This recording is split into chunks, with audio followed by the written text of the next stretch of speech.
Assalamualaikum warahmatullahi wabarakatuh. Bertemu kembali dengan saya Arif Zulkifli, CGP Angkatan 10 dari SD Editor Turunan 01 dalam tugas modul 1.4 Koneksi antar materi budaya positif. Saya dibimbing penuh oleh fasilitator Ibu Ika Setyaningsih dan pengajar praktek Bapak Suwari. Pada kesempatan kali ini kita akan membahas koneksi modul 1.4, yaitu yang berisi kesimpulan mengenai peran Anda di dalam menciptakan budaya positif, yaitu bahwa seorang guru penggerak yang berfilosofis Ki Hajar Dewantara setelah mendalami nilai dan perannya tentunya harus bisa mewujudkan budaya positif. Budaya positif tersebut dapat diuraikan menjadi disiplin positif, motivasi perilaku manusia, baik hukuman maupun penghargaan, ada posisi kontrol, restitusi, keyakinan kelas, dan penerapan segitiga restitusi. Di dalam koneksinya ada disiplin positif dan nilai kebajikan universal. Disiplin positif bermakna belajar kontrol diri.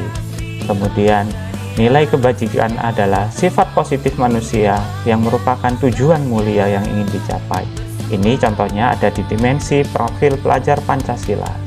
Kemudian setelah menguasai disiplin positif dan nilai kebajikan universal, kita harus menguasai teori motivasi. Ada untuk menghindari hukuman dan mendapat imbalan dari orang lain dinamakan motivasi eksternal. Sedangkan untuk meningkatkan harga diri, derajat diri, dan jati diri itu dinamakan motivasi internal. Setelah itu kita harus tahu karakter penghargaan dan hukuman. Ternyata penghargaan itu sama dengan hukuman, yang pada intinya meminta atau membujuk seseorang melakukan sesuatu dengan tujuan tertentu. Artinya dimulai dengan motivasi eksternal. Hukuman dan konsekuensi banyak bedanya. Hukuman itu sesuatu yang menyakitkan, konsekuensi sesuatu yang harus dibenahi. Hukuman itu membenci kedisiplinan, konsekuensi itu menghargai kedisiplinan. Hukuman itu sebuah paksaan, tapi konsekuensi itu sebab akibat, dan seterusnya. Terus apa yang terjadi bila kita tidak menghukum? Maka kita harus menggantinya dengan restitusi. Restitusi adalah proses menciptakan kondisi bagi murid untuk memperbaiki kesalahan, sehingga kembali pada kelompok umum dengan karakter yang lebih kuat. Karena kita ketahui ada 5 posisi kontrol guru.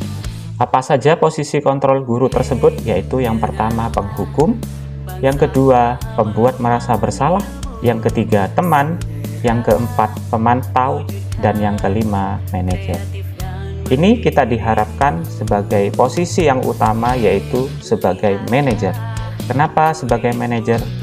Karena guru itu harus mengerjakan sesuatu bersama-sama dengan siswanya, memotivasi siswa untuk mempertanggungjawabkan segala perilakunya, serta mendukung siswa untuk menemukan solusi dari permasalahannya. Nah, ketika sudah menjadi manajer, guru akan membuat keyakinan kelas. Apa keyakinan kelas tersebut? Keyakinan kelas adalah pernyataan-pernyataan yang disepakati bersama oleh guru dan murid untuk menjadi pedoman dalam bersikap dan berperilaku di kelas. Kalimatnya, cirinya selalu positif dan tidak ada kalimat larangan atau perintah seperti peraturan pada umumnya.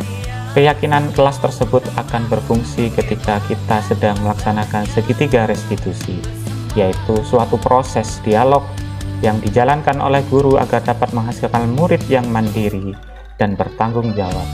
Ada 3 langkah pada segitiga restitusi, yaitu stabilkan, validasikan, dan tanyakan keyakinan.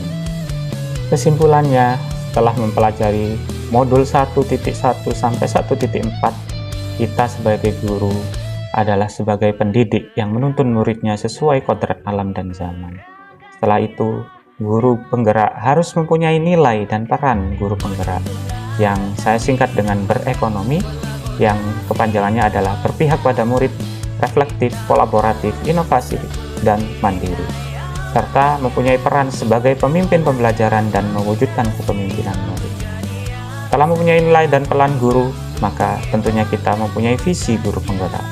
Guru itu harus bisa memperakasai perubahan melalui inquiry apresiatif dengan metode Bagja.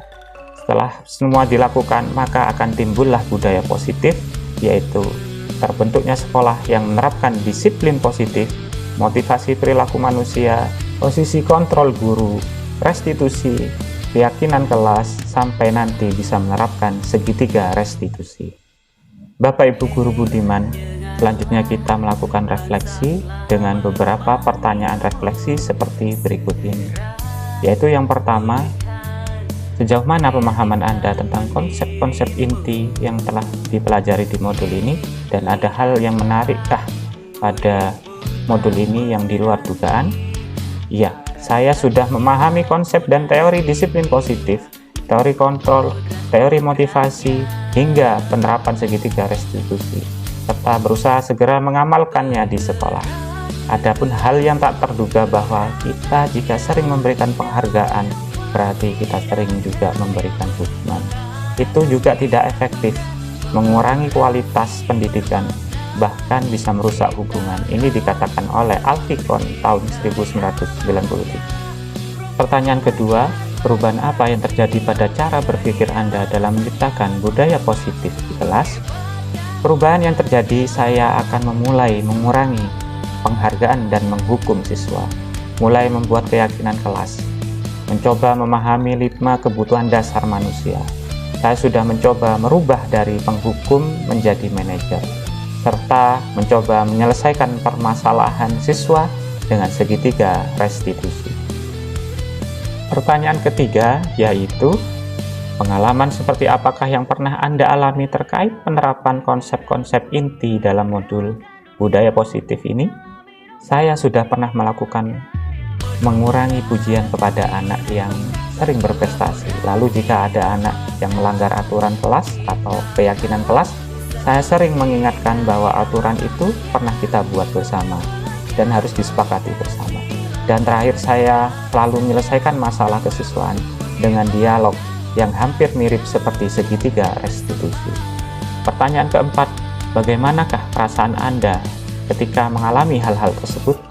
Saya merasa sudah di jalan yang benar, akan tetapi saya sangat terpacu dan termotivasi untuk terus memperbaiki diri dan melaksanakan semua konsep budaya positif semaksimal mungkin. Intinya, saya sangat tertarik dan tidak sabar untuk berproses dalam budaya positif. Pertanyaan kelima, menurut Anda terkait pengalaman dalam penerapan konsep-konsep tersebut, hal apa sajakah yang sudah baik? Adakah yang perlu diperbaiki? Hal yang sudah baik menurut saya yaitu kelas dan sekolah saya sudah mengarah pada budaya positif.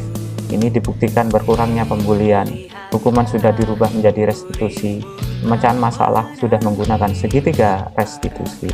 Hal yang perlu diperbaiki yaitu tentunya kita harus tetap konsisten untuk mengembangkan budaya positif. Pertanyaan keenam yaitu, sebelum mempelajari modul ini, ketika berinteraksi dengan murid berdasarkan 5 posisi kontrol, posisi manakah yang paling sering Anda pakai? Setelah mempelajari modul ini, posisi apa yang Anda pakai dan bagaimana perasaan Anda sekarang? Apa perbedaannya? Posisi kontrol yang sering saya gunakan adalah penghukum dan pembuat rasa bersalah. Setelah belajar di modul 1.4 ini, saya menggunakan posisi manajer. Yang saya rasakan, saya merasa lebih bijak dan anak lebih menghargai, bahkan lebih segan pada gurunya. Perbedaannya sangat jauh. Dahulu anak-anak ketakutan tanpa alasan, sekarang mereka lebih jujur dan lebih bertanggung jawab. Pertanyaan ke-7, yaitu, sebelum mempelajari modul ini, pernahkah Anda menerapkan segitiga restitusi ketika menghadapi permasalahan murid Anda? Jika iya, tahap mana yang Anda praktekkan dan bagaimana Anda mempraktekkannya? Pernah. Tahap yang sering saya lakukan adalah tahap menstabilkan identitas murid. Ketika murid terkena masalah, saya sering menyadarkan semua orang itu tempatnya hilaf. Jadi wajar manusia berbuat hilaf, akan tetapi manusia yang baik itu harus bertanggung jawab. Saya mempraktikkannya di saat ketika siswa mendapatkan masalah. Pertanyaan terakhir yaitu, selain konsep-konsep yang disampaikan dalam modul ini, adakah hal-hal yang menurut Anda penting untuk dipelajari dalam proses menciptakan budaya positif? Ada, yaitu proses keterbukaan sikap dan pemikiran bahwa semua manusia itu tidak sama. Artinya kita harus mengembangkan budaya saling menghargai pandangan setiap orang. Lalu kita harus sering mengurai masalah atau ketidaksepahaman dengan komunikasi jujur dan kolaboratif saling mengalah. Jika semua itu dilakukan, insya Allah budaya positif akan segera kita nikmati bersama di semua sekolah Indonesia. Terima kasih Bapak Ibu guru hebat yang sudah menyimak pemaparan kami. Salam dan bahagia, salam guru penggerak, tergerak, bergerak, dan menggerakkan.